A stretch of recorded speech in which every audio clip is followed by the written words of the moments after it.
lot of people who are wanting to say goodbye and express their gratitude to you. And as our way of expressing our gratitude, we are giving you a small token so that you will not forget us here in Lebanon. And from the instruction of our Mother General, you have to open this now.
Thank you so much, Father Dan.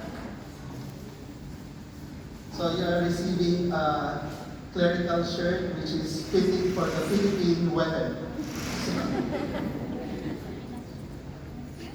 Just a note of tremendous thanks. I'm well attired for my priestly duties in the future, but it is such a great joy to be with this community. It is a real, it is an amazing place, and don't take it lightly.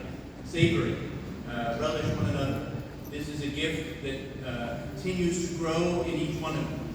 I was mindful today as our altar servers, our new altar servers, were doing their work. Beautiful gift of our parish, of new life, of new young people coming in, the beautiful gift of all of them.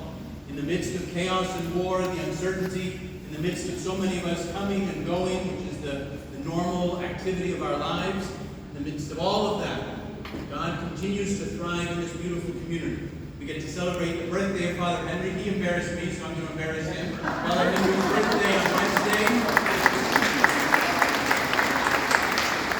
Beautiful gift that he is to continue this parish, and the beautiful gift of all of you. So thank you, thank you, thank you. It is always a great joy and honor to pray with you. The Lord be with you. May Almighty God bless us all. Father, Son, and Holy Spirit. Amen. Amen. Mass is ended. Go in peace. Thanks be to God.